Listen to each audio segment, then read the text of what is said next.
Feliz de estar aqui, nessa casa, especialmente pelo carinho que eu tenho pelo Aquiles e pela Marta. Vocês estão... Aquiles, está me ouvindo, Aquiles? Não vai embora, não.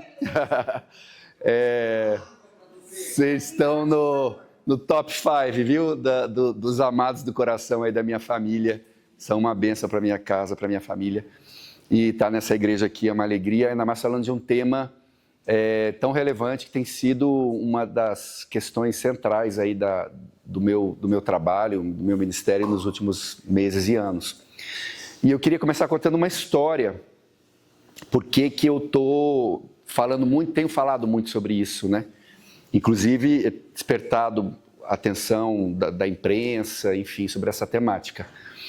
Alguns irmãos conhecem mais a fundo a minha vida. Eu tive a oportunidade de servir em Brasília por quase 4 anos como secretário nacional dos direitos da criança e adolescente. A gente pregava sobre a igreja influenciar políticas públicas e eu tive essa oportunidade de atuar no âmbito do governo federal por quase 4 anos. Então a gente estava muito preocupado com o tema da proteção da infância. A criança, quem aqui tem filhos, crianças ou adolescentes, ou netos, crianças e adolescentes? É a grande maioria, falando do público certo. Inclusive, feliz aí com o tema que vocês escolheram. Isso aí veio de mim, não, não sei se foi do Aquiles aí, família conectada, porque a melhor maneira de proteger e cuidar da criança é uma família forte, né? É uma relação conjugal saudável. Há muitos movimentos hoje no mundo de uma determinada matriz ideológica que ficam focando na criança, mas até de uma maneira independente da família. Isso é um equívoco. Até levando a criança, os direitos da criança contra, por exemplo, a autoridade dos pais. E a gente não abraça isso como cristãos, é um equívoco. Então, é fortalecer a família que a gente precisa para que a criança vá bem. E quando fala desse tema de criança, esse é meu ministério há 32 anos, eu trabalho com crianças vulneráveis. E quando eu estava lá em Brasília, eu pude ver mais da realidade do país como um todo, que é muito cruel. Nós somos um país extremamente violento contra crianças e adolescentes. A criança é o público vulnerável que mais sofre violências e violações de direitos no Brasil. Mais da metade de todas as denúncias de violências no Disque 100, a Ouvidoria Nacional dos Direitos Humanos, é de violência contra a criança. Mais do que a soma de todos os outros grupos vulneráveis. Você pegar a violência contra a mulher, pessoa idosa, pessoa com deficiência, injúria racial, comunidade LGBT, o que for, soma, não dá o que dá de violência contra a criança. Isso porque não é a criança que faz a denúncia. Alguém viu o que aconteceu e denunciou. Todo mundo aqui conhece o caso do menino Henri Borel, aquele menino que morreu lá no Rio, vítima de maus tratos, né, do padrasto, supostamente ali com a conivência da mãe. Um caso que nos choca, que foi para a mídia, porque era de classe média alta, a Barra da Tijuca, enteado de político. Mas, se hoje é um dia normal no Brasil, nós tivemos só hoje 18 Henri Borel. Crianças mortas intencionalmente. Eu não estou falando de violência, de acidentes de trânsito, nem de acidentes domésticos. Estou falando de violência letal contra a criança. Estou falando de sangue inocente que clama. Então, diante desse quadro, vocês imaginam a herança espiritual disso? Aqui na igreja posso falar sobre isso? Lá em Brasília não dava para falar tanto, mas você imagina a herança espiritual disso, de um país que clama pela bênção de Deus, mas tem sangue inocente clamando. Então eu estava no meio desse turbilhão e trabalhando projetos para a área da infância, proteção da infância, porque a criança precisa.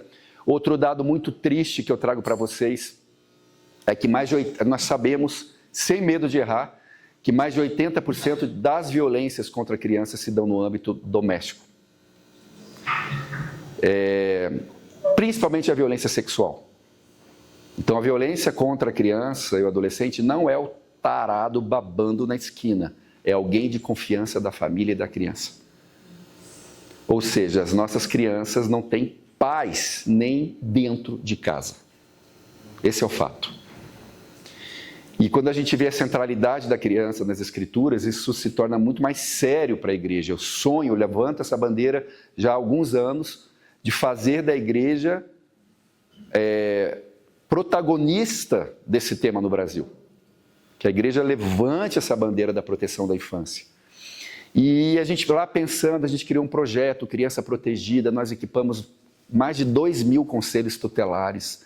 Eu feliz com o meu trabalho, mas aí chegou um convite. Eu fui numa reunião na Embaixada do Reino Unido, lá em Brasília. E eu estava já saindo, a moça me chamou, secretário, vim aqui e tal, olha, vai ter um evento sobre proteção da infância na internet.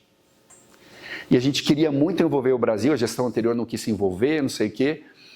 Se o senhor quiser ir, o Reino Unido patrocina a sua ida para esse evento global, para a gente discutir a proteção na internet, que isso foi em 2019, faz 6 anos, não se falava sobre isso, hoje já se fala muito sobre isso. E o evento seria em Addis Abeba, capital da Etiópia, na sede das nações africanas lá. E aí eu falei, opa, esse é um tema muito interessante, vamos pesquisar sobre isso me interessa tal. E eu fui nesse evento. E aí eu quero contar uma história deste evento que eu ouvi, porque lá tinham representantes da ONU, chefes de Estado, tinha CEOs das Big Techs, tava gente da Apple, da Microsoft, todo mundo falando, discutindo legislação. E eu sempre digo que eu esqueci o que todo mundo falou, mas tem uma fala que eu não esqueci. E não vou esquecer jamais. A de uma sobrevivente. Fora do Brasil, eles chamam de survivor. E o abusador é chamado de predador. E eu estou trabalhando para a gente assumir essas palavras no Brasil. A criança que sofre uma violência sexual, eu vou focar muito aqui na violência sexual, que era o objetivo do encontro, mas não só a violência sexual, é uma sobrevivente e o abusador é um predador, é o termo que eles usam lá. E se levanta uma moça de seus 21, 22 anos, que contou a sua história. Ela tinha 13 anos, 12, 13 anos, estava na internet, estava como os filhos de vocês e os netos de vocês. E aqui eu não quero assustar ninguém, tá?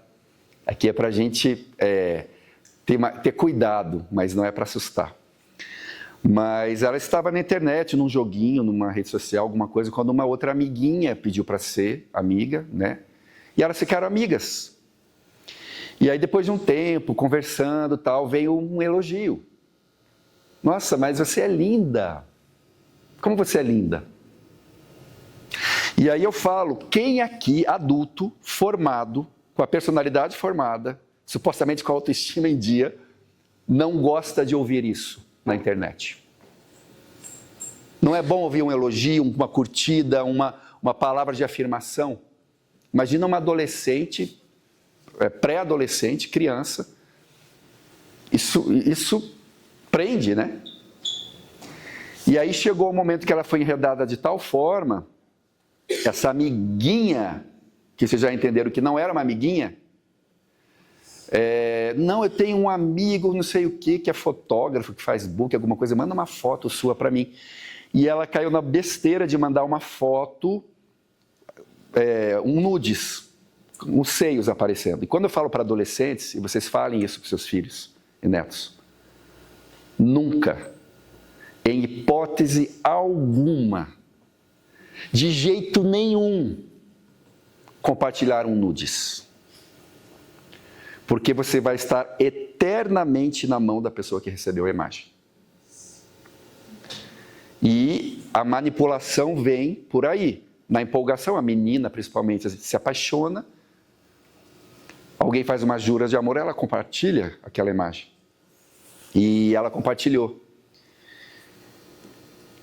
E aí, obviamente, quem está do outro lado não se satisfaz com isso. E ela começou a pedir mais, a outra, que era um homem, do outro lado. Não, manda de novo. E essa menina, com 12, 13 anos, era até uma menina bem esperta.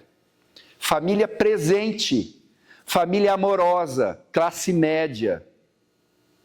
E ela falou, não, por que eu vou te mandar outra? Não, chega. Ah, é? Então sabe aquele outdoor na frente da sua escola? Vai ser a sua foto amanhã. O que é uma menina de 12 anos ouvindo isso? Ela entra em pânico, é o jogo típico da ameaça, ela entra em pânico. Chegou a compartilhar uma outra coisa, ele continua insistindo, ela não. Ela continua recebendo ameaças. Depois de um tempo, ela toma coragem, fala para a família o que estava acontecendo. A família amorosa, presente, abraçou esta menina, o que não aconteceria em muitos casos. Só que era tarde demais. A amiguinha dela já tinha todas as informações. Onde ela estudava, o que os pais faziam. E essa quadrilha que estava por trás, né, era uma quadrilha de predadores, descobriu tudo sobre a vida dela, entrou na casa dela no momento em que eles sabiam que ela estava sozinha, os pais tinham saído, e filmou o estupro. Ela sofreu um estupro que foi filmado. E a imagem foi vendida, foi comercializada.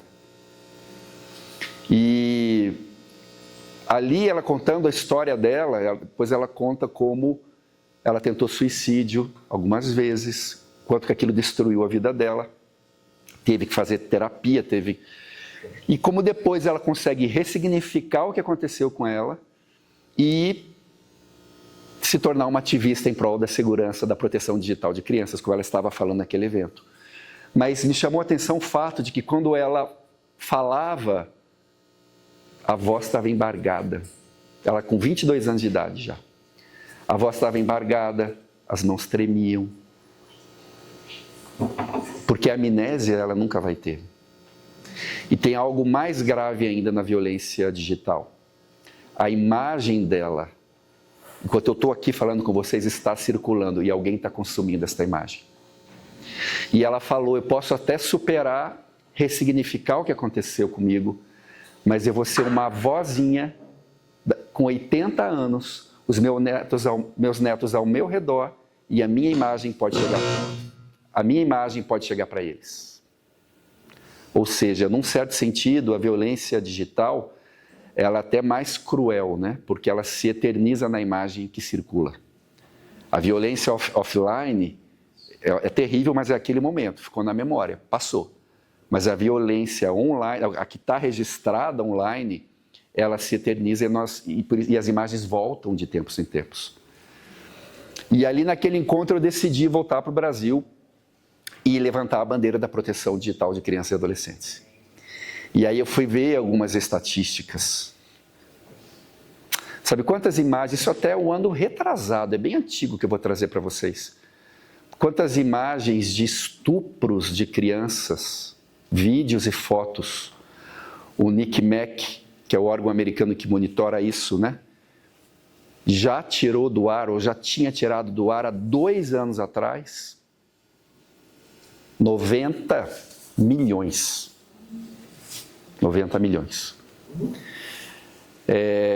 A Interpol desbaratou uma rede de mais de 300 mil pedófilos.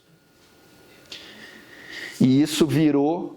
O que torna esse combate mais difícil? Isso virou business. Eles têm um cardápio.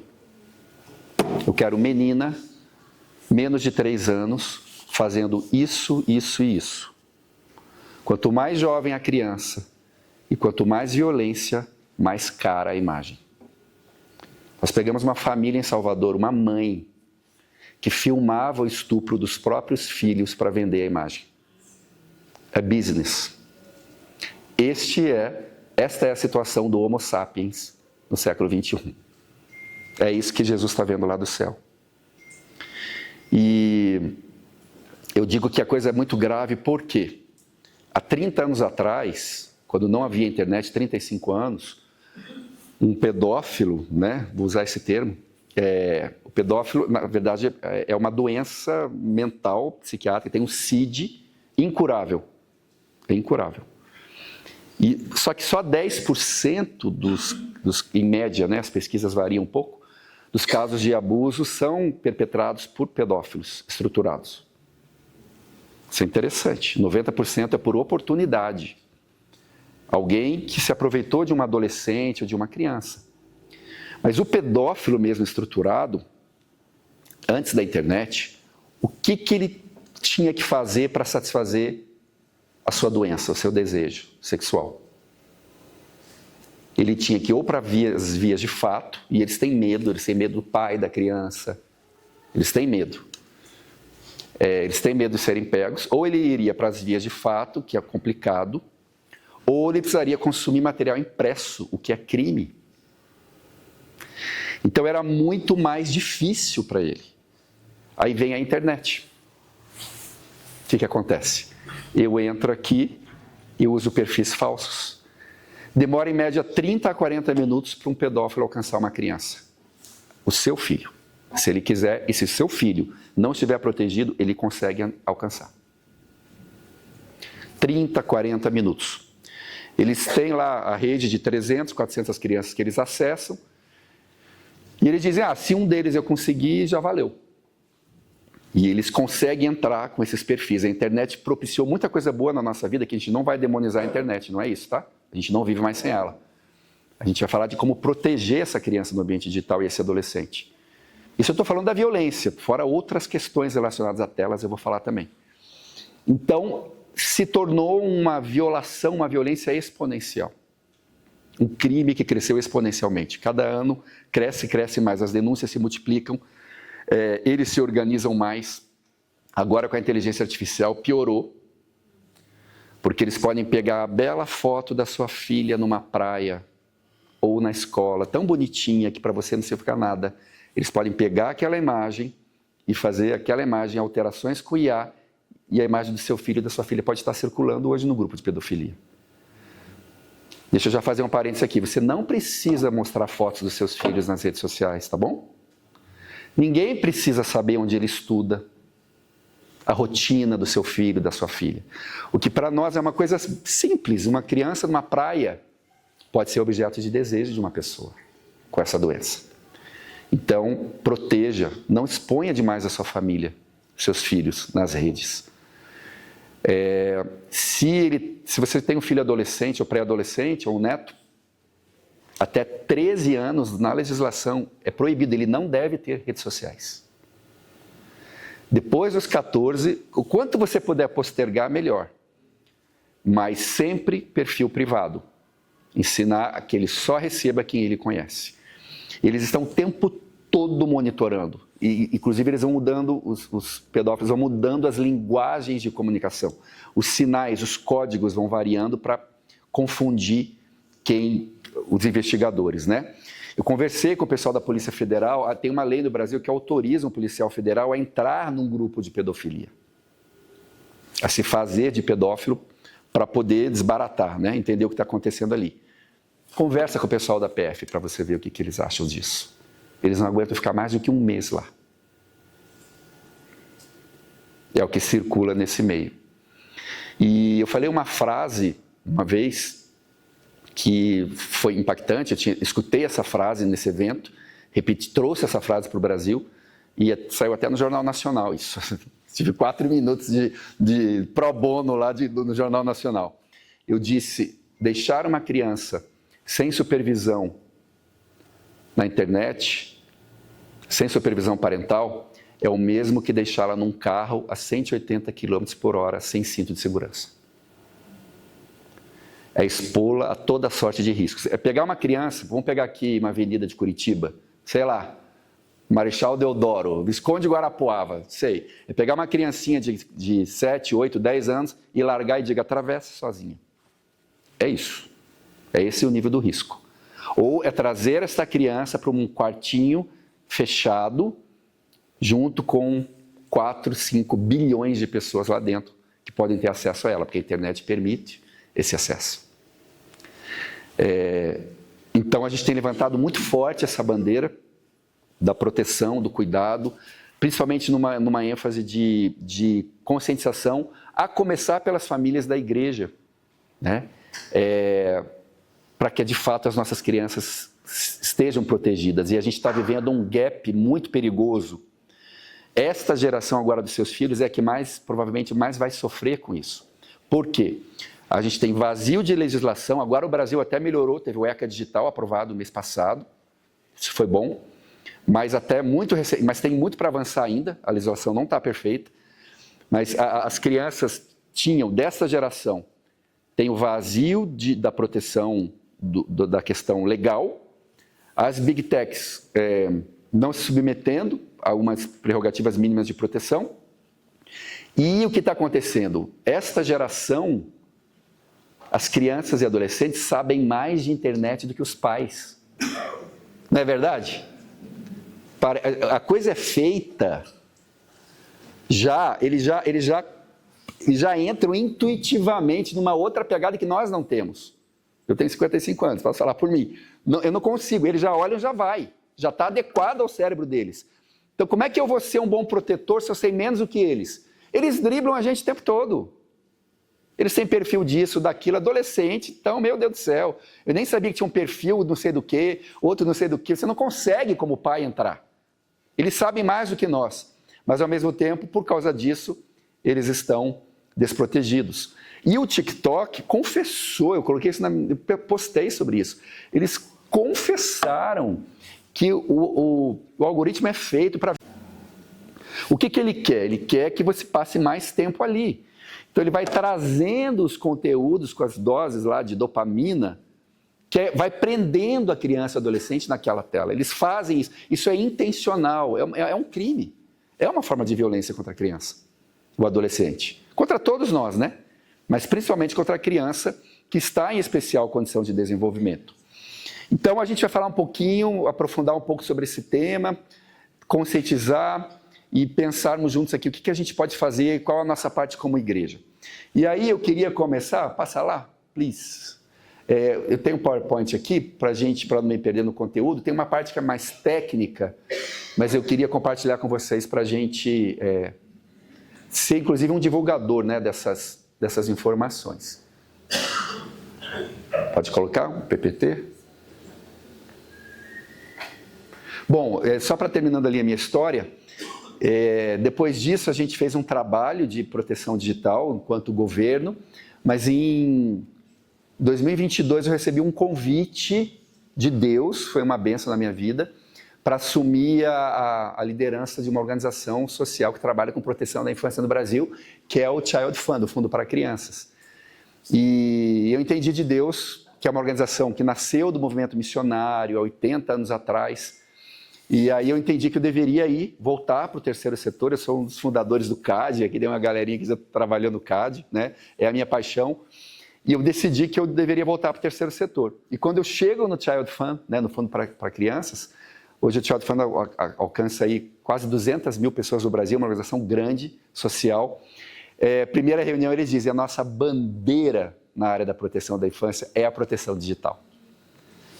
E isso aí vem da matriz, né, que é lá em Richmond, na Virgínia, nos Estados Unidos. Eu falei, é aqui mesmo que era para eu estar, porque tem sido a minha bandeira nos últimos anos.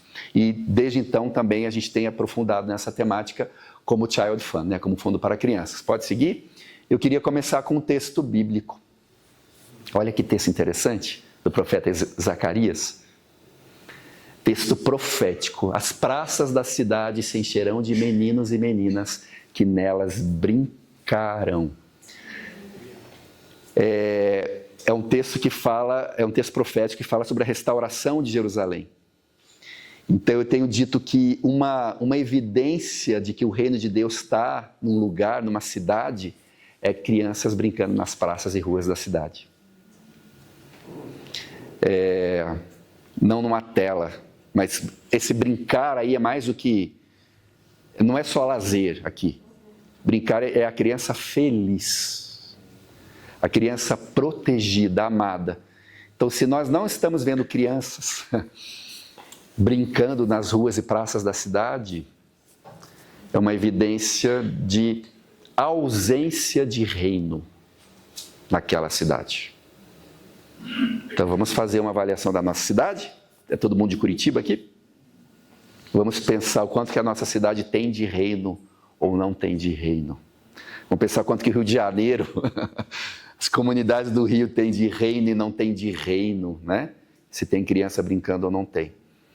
Deixa eu só fazer um parênteses, uma coisa que nos alegrou muito também. No ano passado, a gente conseguiu aprovar uma lei federal no Congresso Nacional, que foi sancionada pelo presidente. O texto foi todo nosso, que instituiu o direito de brincar no Brasil. Em alusão a esse texto aí. A criança no Brasil, pelo ECA, pelo Estatuto da Criança e Adolescente, tinha direito a... O rol, a lei no Brasil é maravilhosa, né? O problema é implementar a lei. O ECA é maravilhoso, diz lá, direito à saúde, educação, esporte, lazer, cultura, liberdade, dignidade, respeito, convivência familiar e convivência comunitária. São os direitos da criança no Brasil. Não tinha o direito de brincar. Mas, e é o que a criança quer, é o que ela gosta e é por onde ela aprende. E aí nós aprovamos uma lei que dá à criança o direito de brincar. Há uma lei no Brasil dizendo isso. Foi um trabalho de incidência política que a gente fez. E esse texto aí fala do brincar offline, de estar na praça, de se sujar. Existem alguns livros, saiu um livro recente, a Era dos Cretinos Digitais, que fala que, infelizmente, irmãos, essa vai ser a primeira geração da história do que se tem notícia, né? Do que vai se medindo isso, vão se inferindo informações e dados. Essa é a primeira geração da história que os filhos terão um QI menor que os pais. Porque nós estamos reduzindo a realidade das crianças a um mundo bidimensional. É muito complicado isso. E esse texto de Zacarias nos lembra de o que significa a restauração de Jerusalém. Crianças brincando nas ruas e nas praças. Então vamos falar um pouquinho de crianças e telas. Pode passar o próximo? Isso aí eu tirei um texto lá, peguei do ChatGPT, mas a gente já conhecia as pesquisas para sistematizar o conhecimento. A OMS, que é a mesma recomendação muito próxima da Sociedade Brasileira de Pediatria, recomenda crianças menores de 2 anos. Quem tem aqui filho menor de 2 anos ou neto menor de 2 anos? Não devem ser expostas a telas, incluindo televisão, celulares e tablets. Criança menor que 2 é tela 0. Lamento lhe trazer essa informação. Você se torna responsável por aquilo que você conhece, tá? Agora você sabe disso. Não é para ninguém sair daqui com culpa, mas saiba que cada minuto de uma criança com menos de 2 anos em tela, não é só celular, é tela, é um atraso no desenvolvimento integral desta criança. De alguma forma ela está sendo prejudicada. Ok? Ah, mas eu preciso trabalhar, eu preciso cozinhar, eu preciso varrer, eu preciso limpar, eu preciso... Daí eu largo o celular para a criança, né? Distrai a criança. Eu não vou aqui julgar as famílias. Eu já fui, eu sou pai de 2, os meus já estão maiorzinhos, mas dão trabalho até hoje. Então eu entendo muito bem. Mas aí alguém falou, peraí Maurício, mas como é que a nossa avó fazia? Nossa avó criava 5, 6, não tinha celular. Largava lá brincando no jardim. Vai brincar, menino. Vai se sujar na lama.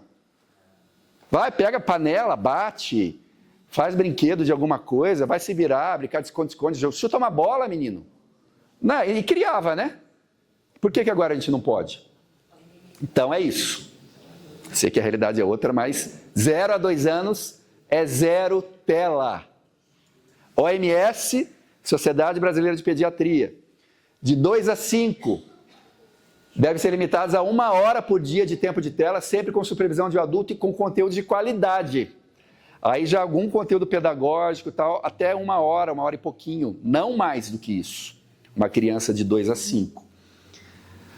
Entre 5 e 17, recomenda-se que o tempo de tela seja limitado a no máximo 2 horas diárias, fora do tempo de atividades educacionais, priorizando também que conteúdos apropriados e que promovam o aprendizado. Orientações visam garantir as crianças tenham mais tempo de atividades físicas, interações sociais e sono adequado.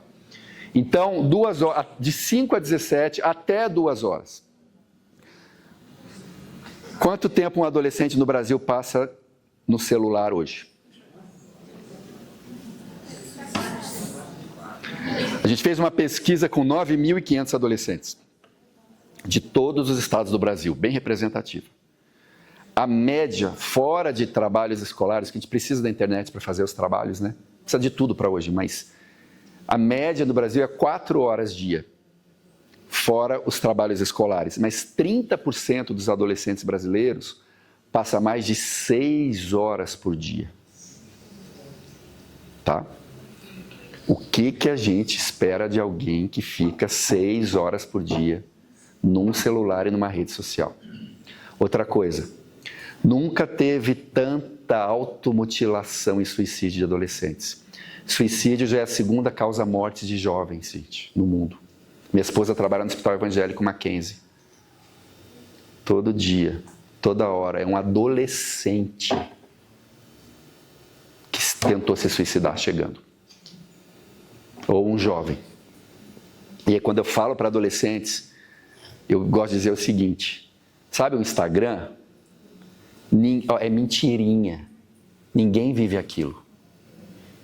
Ninguém come todo dia em restaurante 5 estrelas Michelin, passa férias na Islândia, tem aquele corpo maravilhoso, vai na academia todo dia. Ninguém, isso é mentira. Porque eles olham aquilo ali, como que eles se sentem? Eles olham para a vida deles. Como é que um adolescente se sente? É um mundo de fantasia, ele está o tempo todo. E existe também no ambiente digital com adolescentes, para além do problema da violência sexual, que é o foco do Child Fund, da minha organização, é o foco que eu trabalho mais sobre violência sexual, existe o problema da violência psicológica.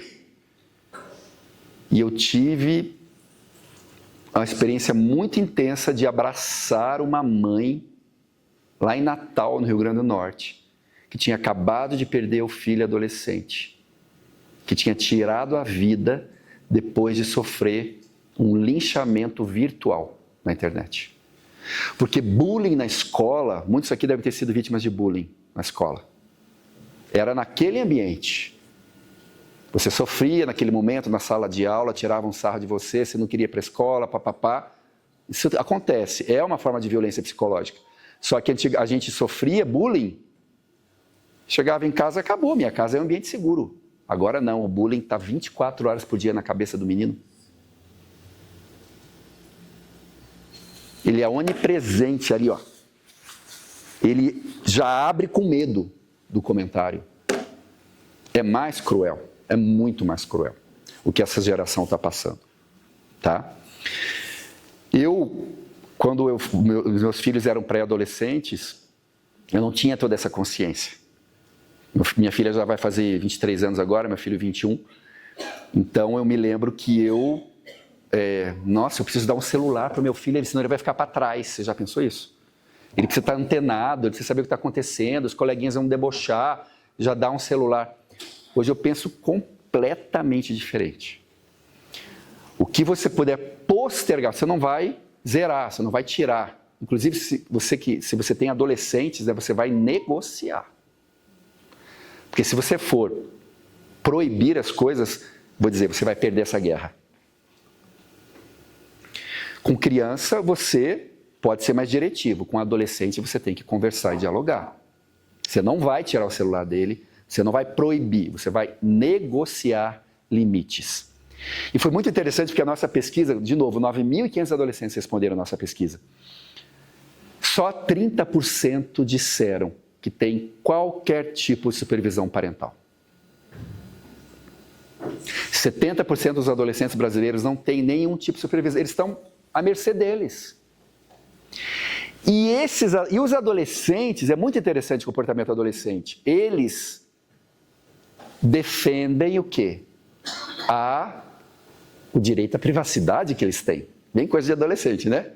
Eles defendem isso, mas ao mesmo tempo, eles se ressentem dos pais não monitorarem. Não é interessante?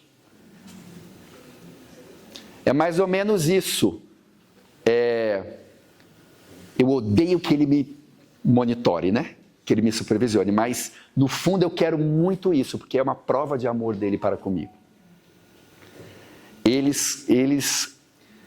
No fundo, eles sabem que o limite é importante, E quando não há nenhum limite, a sensação que fica é: eu não sou amado o suficiente para que cuidem de mim devidamente. Para que gastem. Ele nunca vai verbalizar isso, tá? É inconsciente. Um adolescente não vai falar isso. Mas é isso que fica. O que acontece na unidade socioeducativa, os adolescentes em conflito com a lei? Eu trabalhei com eles também, trabalhei nessa política. O que faz um adolescente para lá? O que faz as rebeliões de adolescentes em unidade socioeducativa? É um grito. Ninguém me colocou limites. É quase uma... Então vou me rebelar para ver o quanto alguém olha para mim. E hoje a gente está terceirizando, é mais cômodo. Tá? Então, o quanto você puder postergar, principalmente em redes sociais, né? Existem hoje muitos aplicativos de supervisão parental também. Você consegue hoje, não tinha isso há um tempo atrás, mas hoje você consegue saber exatamente o que o teu filho está acessando. Um amigo meu tem um que, eu acho que é da Apple, tem algo assim. Os filhos dele, ele monitora tudo, tipo, deu aquelas 2 horas do dia, bloqueia, não consegue mais acessar. E sábado, as crianças não conseguem acessar a internet. Sábado é dia de brincar na rua, brincar na praça, jogar futebol.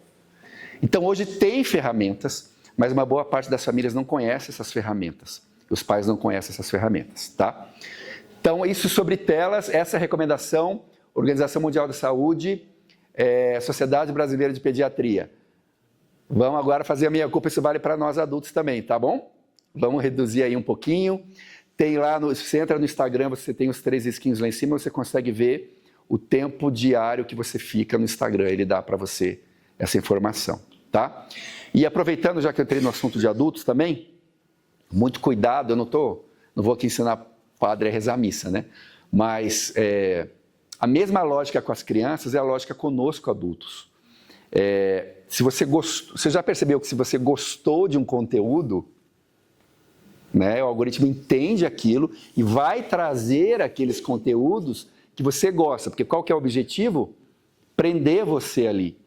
Então eu estou percebendo na igreja ilhas narrativas, ilhas de significado. Vamos pegar a questão política mesmo. Você só recebe uma vertente política, falando a mesma coisa sobre aquele assunto. E tem alguém que daquele mesmo fato só recebe outra narrativa. E a gente está começando a viver em mundos totalmente dissociados, um do outro. Tem gente achando a COP30 linda, maravilhosa, proteger a Amazônia. Tem gente achando que é a FLOP30, né? Flopou. Que é a fake COP, não sei o quê. Depende do que você gosta de ver, é o que está vindo para você. E você só vai ouvir aquela narrativa. E o algoritmo não vai trazer para você o contraditório, porque ele não quer que você fique triste. Ele não quer que você tenha que rever os seus valores, ele quer manter você ali. Isso está muito forte também na IA, né? Agora, teve a primeira história do menino dos Estados Unidos que se apaixonou pela inteligência artificial. Porque ela foi falando o que ele queria ouvir. E as ideações suicidas, a IA não disse para ele, para agora com isso. Ele foi alimentando aquele desejo. E esse menino se suicidou. Então, como adultos também a gente tem que cuidar. Desconfie. Eu só estou recebendo esse tipo de informação, esse tipo de narrativa. Deixa eu ouvir o contraditório, deixa eu conversar com quem pensa diferente, deixa eu não ficar só nesse conteúdo, porque se você ficar um pouquinho a mais naquele conteúdo, ferrou, só chega assim para você. Meu Deus do céu, eu estava me mudando aqui em Curitiba, procurando apartamento, que eu queria sair de onde eu estava, me mudei faz umas 2 semanas, agora só chega essa porcaria imóvel em Curitiba, não aguento mais, não consigo me livrar disso, eu passo direto, não quero mais ver, já me mudei, chega. Mas ele vem porque ele quer te manter ali, tá? Então, nós também temos que cuidar. Agora, você imagina uma criança que não tem esse senso crítico. Ela está completamente enredada. Completamente. Tem que chegar alguma mão mais forte em cima para proteger, tá? Pode ir passando? A sociedade está falhando em proteger crianças online. Aqui são dados que eu nem vou trazer, eu vou trazer dados até mais contundentes, pode passar o próximo, do que isso. Falando um pouquinho sobre os tipos mais comuns de violência online, a pornografia infantil, produção, distribuição ou consumo de imagens e vídeos de crianças envolvidas em atividades sexuais. Atenção, todos sabem, isso é crime. Inclusive armazenar. Se chegar alguma coisa para você, já chegou no meu telefone quando eu era secretário, olha isso, que absurdo, vamos descobrir quem é esse... Xingava o cara, para todo mundo ver, e era uma imagem de abuso, isso é crime, compartilhar a imagem, ok? E guardar a imagem. O grooming é quando um adulto se passa por criança ou adolescente para se aproximar de uma vítima e ganhar sua confiança. Foi o exemplo que eu dei. O sexting é a prática de compartilhar fotos ou vídeos íntimos de si mesmo ou de outra pessoa pela internet quando envolve crianças e adolescentes. É crime. Outra coisa importante, já está tipificado na jurisprudência brasileira estupro virtual. Estupro, eu não preciso ter contato físico. Compartilhar uma imagem de um nudes, obrigar uma criança a presenciar uma relação sexual no Brasil é estupro e da cadeia mesmo, tá? Estupro não tem que ter a conjunção carnal, tá? E quando se dá por via de imagens é tanto crime quanto offline. Isso já está na justiça brasileira, na jurisprudência. O cyberbullying pode ser uma continuação do bullying já sofrido em ambientes como a escola, assim, quando a criança está em casa, em um local teoricamente seguro, o que eu falei, né? O bullying continua através das redes sociais, aplicativos de mensagens ou jogos, tá? E aí a gente faz o trabalho de ensinar as próprias crianças e adolescentes a se proteger. Um dado interessante que a pesquisa apontou também, eu vou falar logo em seguida, 94% dos adolescentes, imagina uma criança, adolescente de 17 anos já, não sabe o que fazer no caso de um grooming, por exemplo, ou no caso de uma violência sexual. E isso é tão grave, gente, que um pré-adolescente, uma criança de 12 anos, 11 anos, 10 anos, receber no celular uma imagem de pornografia, ela nunca mais vai esquecer essa imagem. É como você pegar um cimento, sabe um cimento fresco na calçada? E você vai lá e pisa. Aquilo vai ficar. Tal a importância da proteção digital. E a criança, ela não tem o arcabouço psíquico, não tem a maturidade para entender aquilo. Ela não sabe o que é aquilo. Então aquilo vai ser um choque, aquilo vai ficar para sempre na memória dela. De alguma maneira vai afetar o desenvolvimento psíquico dela, tá? Por isso que esse tema é tão importante. Pode seguir?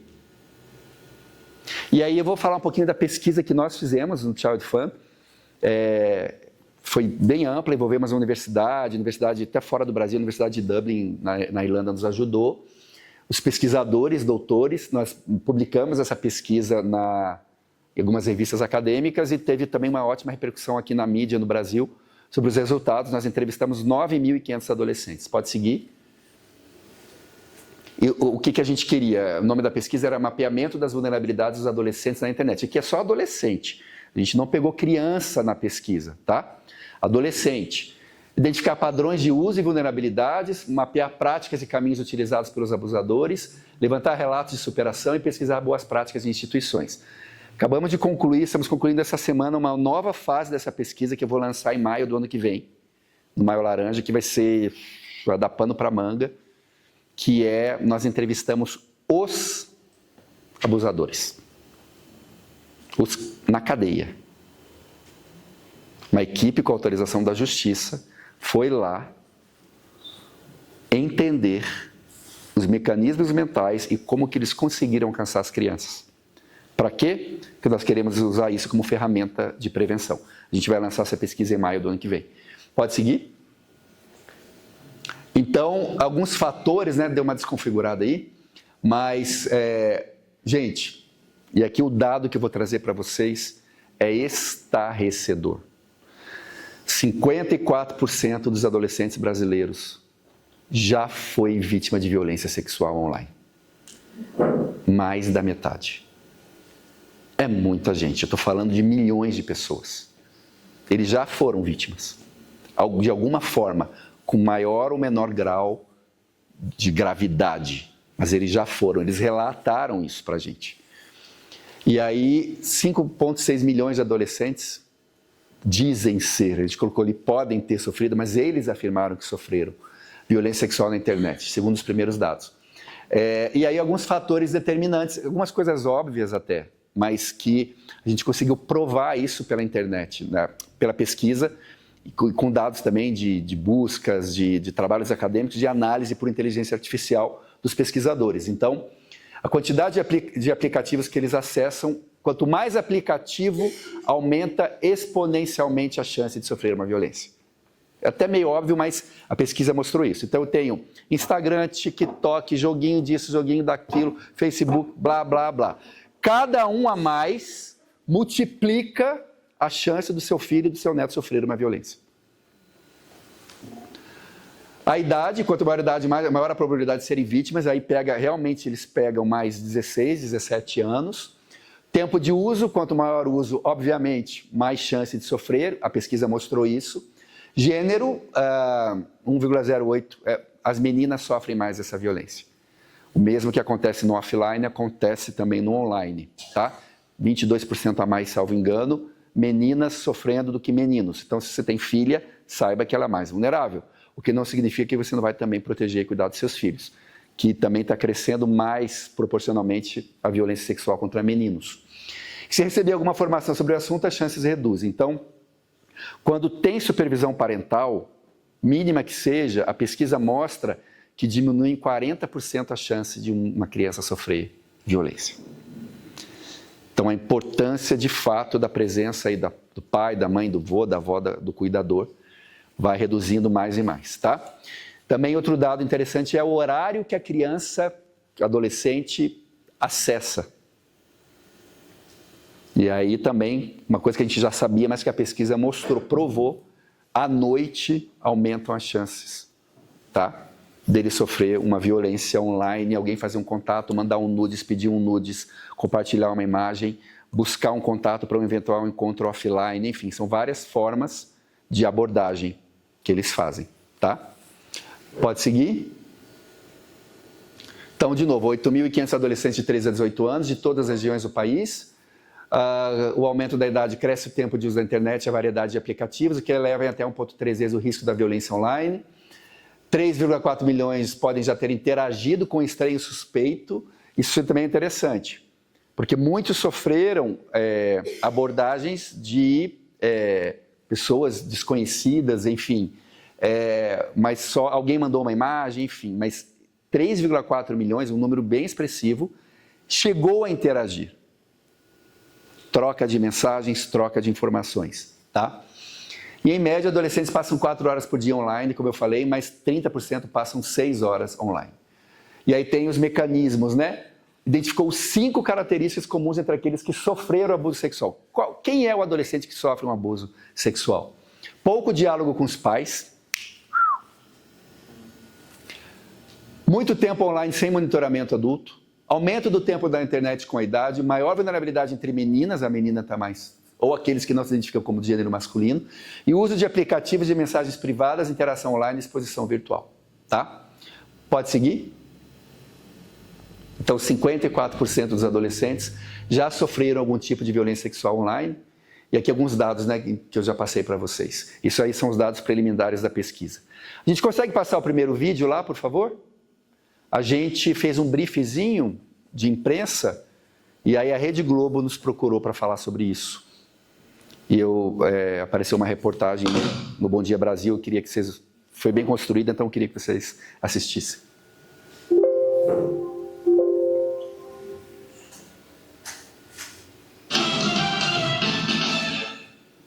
Uma nova pesquisa revelou um dado alarmante. Mais da metade dos adolescentes brasileiros já foi vítima de violência sexual na internet. Sabina, bom dia. Preocupação enorme, né? Porque a juventude, os adolescentes, até as crianças que estão na pré-adolescência não largam o celular. Sim, Ana, bom dia, sem dúvida. É uma situação super preocupante que serve de alerta, sobretudo para os pais, né, e para os adolescentes também, claro. A grande maioria deles não sabe como denunciar o crime, veja só. É uma imagem que não sai da cabeça da Maria Eduarda. Ela tinha 12 anos quando recebeu uma foto de pedofilia. Uma imagem pornográfica que veio pela rede social, eu fiquei chocada. Gente, você é doente. Doente. Fica marcado, né? Na roda de conversa na escola, ela e os colegas falam sobre os perigos a que todos eles estão expostos. Pessoas estranhas pedindo para te seguir, ou pessoas que têm aquelas fotos genéricas de perfil, poucos seguidores. A geração que só desgruda das telas na escola porque os celulares estão proibidos nesse ambiente está mais exposta à violência online. Nessa plataforma apareceu um moço fazendo algo não muito legal. Eu fiquei bem assustada, eu fiquei nervosa e é meio assustador até hoje de lembrar. Mais da metade dos adolescentes brasileiros já foi vítima de violência sexual online, de acordo com um levantamento feito com meninos e meninas de 13 a 18 anos de todo o país. São mais de 9 milhões de menores de idade que já receberam mensagens ou áudios com conteúdo sexual e imagens de pessoas nuas. O levantamento da organização Child Fund Brasil mostra que eles ficam conectados em média 4 horas por dia. 79% dos hobbies mencionados são digitais, como ficar no celular, ouvir música e jogar. E é justamente nos jogos e nas redes sociais que os adolescentes estão mais vulneráveis, segundo o estudo. O Davi foi ameaçado por uma pessoa com quem conversava na plataforma de um game. Ele começou a usar os meus problemas contra mim, a querer falar, tipo, se eu não fizesse tal coisa, ele ia fazer uma coisa comigo. E eu, tipo, minha mente estava bagunçada, eu fiquei com medo até de tocar na internet de novo. A grande maioria dos adolescentes não sabe como denunciar casos de violência na internet, segundo a pesquisa. O diretor da ONG Child Fund Brasil diz que é preciso criar políticas públicas para proteger meninos e meninas. Seja aprimoramento da legislação, como nós defendemos muito fortemente a prevenção por meio de políticas de letramento digital ou de educação digital nas escolas. Não basta ensinar o adolescente a navegar na internet, a utilizar ferramentas. Ele tem que aprender também a se proteger no ambiente virtual. Outra ajuda fundamental é das famílias. O estudo mostra que a supervisão dos pais diminui em 40% o risco de violência online, mas só 35% dos responsáveis fazem isso. A Maria Eduarda diz que não tem que esconder da mãe, que fica de olho no que ela faz na internet. Quase todo dia conversando com minha mãe sobre tudo, sobre temas até sensíveis como esse, perigo. Isso é necessário ser conversado, né? Sem pensamento de isso. Tem que ser assim, né? O presidente da organização também reforçou a importância de fazer a denúncia, não só nas plataformas, mas também à polícia. Isso pode ser feito em qualquer delegacia. Pode-se também acionar o Conselho Tutelar, ligar para o Disque 100. A ligação é de graça e a denúncia pode ser anônima, né, Ana? Pode, e é fundamental que seja feita. Agora, o mais importante é a prevenção, como você estava dizendo, Sabina. Pais, escola, todo mundo tem que participar dessa rede de proteção, porque isso é um trauma para o resto da vida, muitas vezes. Uma nova pesquisa revelou um dado alarmante. Mais da metade dos adolescentes brasileiros já foi vítima de violência sexual na internet. Sabina, bom dia. Preocupação enorme, né? Porque a juventude, os adolescentes, até as crianças que estão na pré-adolescência não largam o celular. A gente cansou de ver Rede Globo. É muita Rede Globo para um dia só, né? Chega. Só assim mesmo para ver a Globo, né? Então, pessoal, eu acho que a reportagem já resume muito e mostra a gravidade da situação, e a gente conseguiu mostrar isso com evidências, né? Agora a gente vai para a nova fase da pesquisa, como eu falei, que é pegar o lado do perpetrador da violência, né? E vamos ver como é que isso vai repercutir. A gente quer lançar em maio por causa do Maio Laranja, que é o mês de combate ao abuso e exploração sexual de crianças.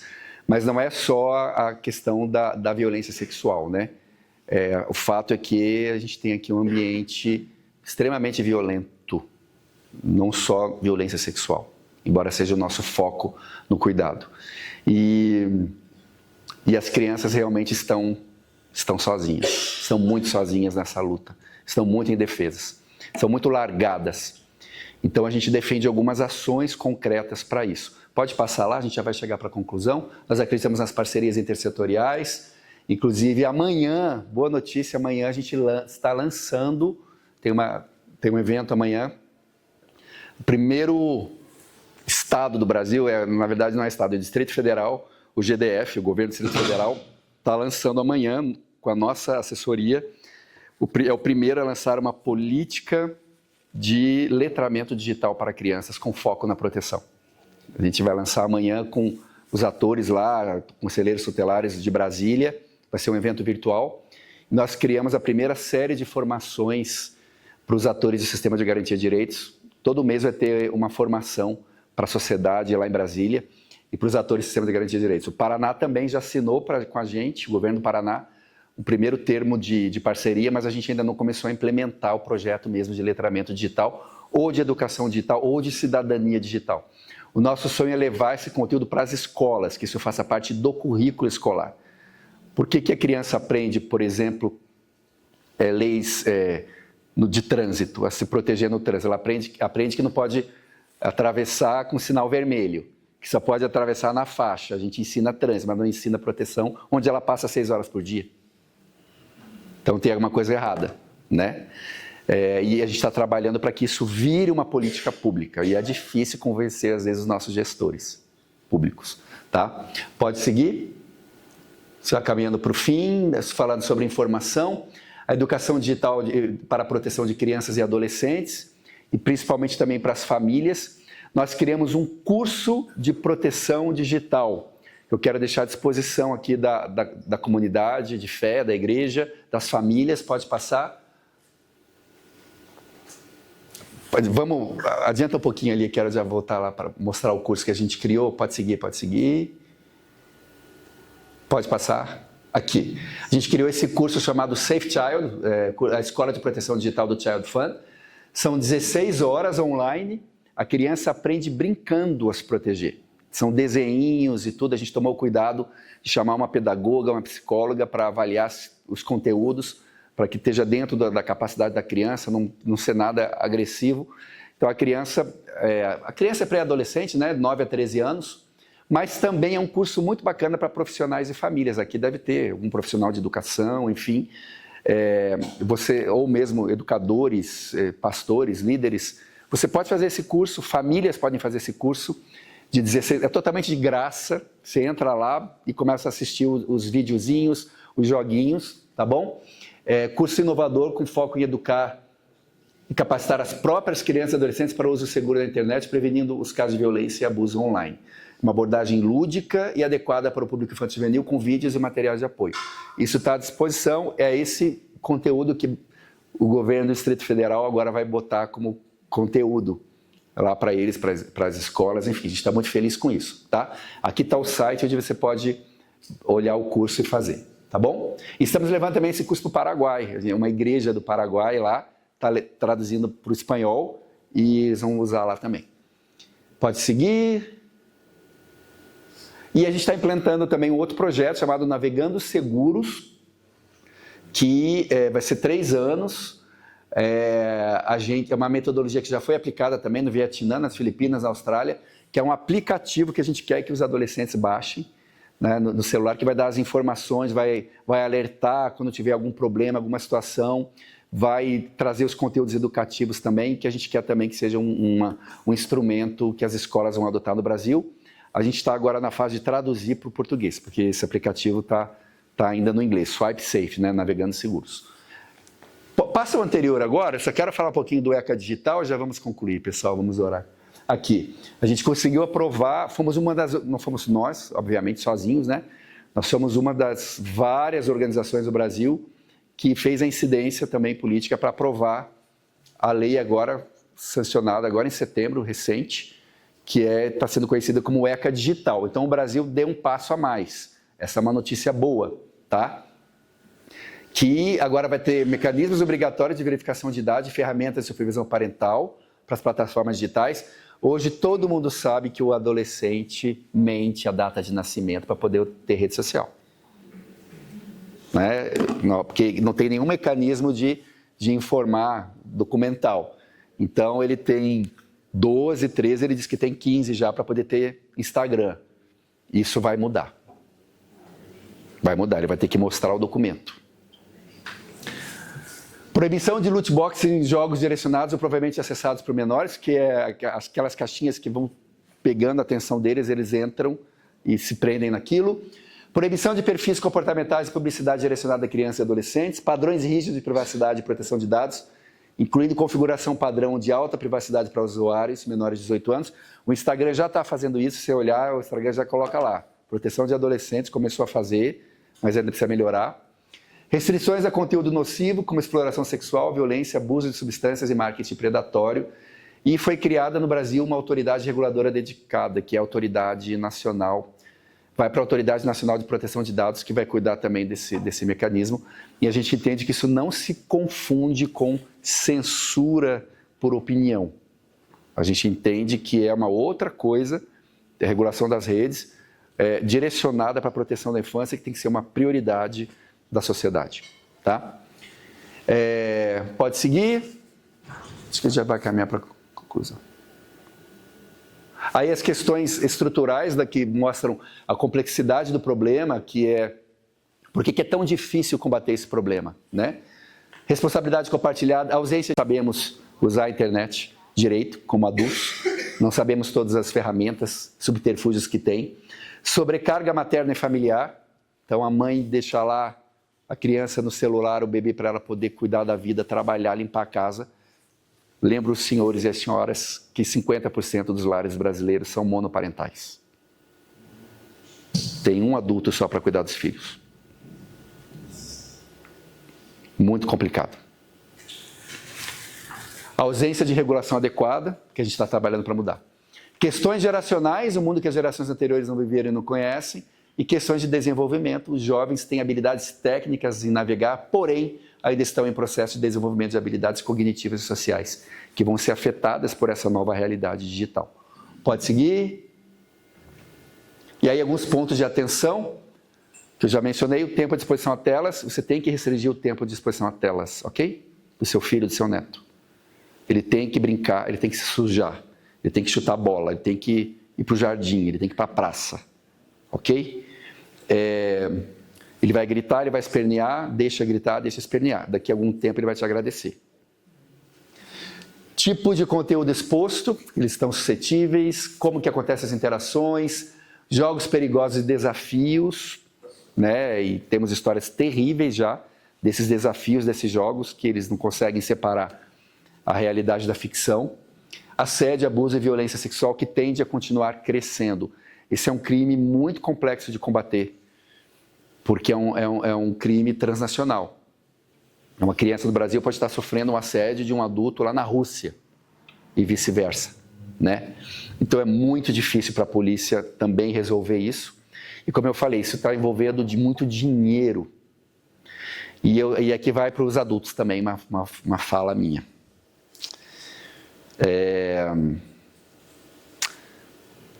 Eu tenho uma tese que ainda não foi comprovada por pesquisa, que é uma pesquisa bem complexa de se fazer, mas que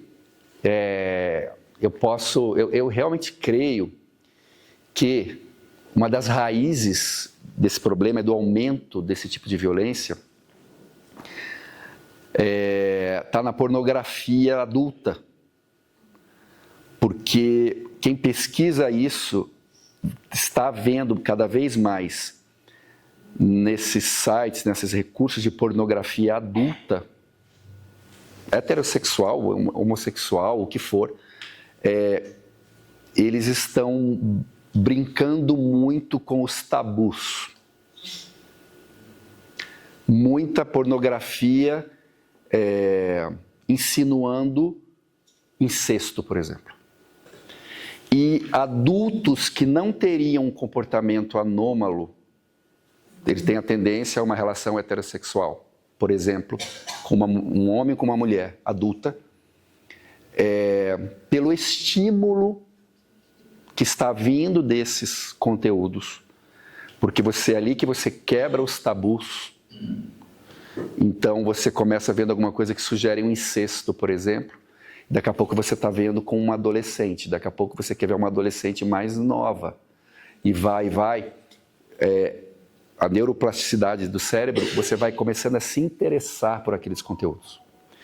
Então, mesmo quem não é um pedófilo estruturado, é um CID, né, doutor? Quem é médico aí, psiquiatra, não sei se tem algum aqui, é um CID, uma doença. Mesmo quem não tem isso, que existe alguns componentes que levam a essa doença, uma doença psiquiátrica, começa a ter esse tipo de comportamento. Por isso que eu só acredito que a igreja consegue frear isso. Porque como que a gente vai conseguir parar isso? Se é um toque no celular para eu acessar um conteúdo pornográfico. Só com a consciência de alguém que está em cima de mim, olhando para mim. Não tem outro jeito. Alguém que vê tudo que eu faço. Não tem como frear isso com a natureza humana. A igreja tem que assumir a frente do protagonismo nisso. Mas tem que ser exemplo. E, infelizmente, temos muitos casos de abuso de crianças nas igrejas. Eu tenho tratado muita situação assim. Muitos abusos em retiros, em acampamentos. Nós trabalhamos no CAD algum tempo com as crianças vítimas de abuso. Hoje eu não trabalho com isso, trabalho com prevenção. Mas o CAD teve um projeto um tempo que trabalhava com as crianças vítimas de abuso. E onde que estava o abusador? Nas igrejas evangélicas. Porque lá era um espaço de suposta segurança para ele. E muitas dessas mulheres que viam o abuso sofrido pelos filhos justificavam com falácias espirituais. Foi o diabo na vida dele, essa coisa.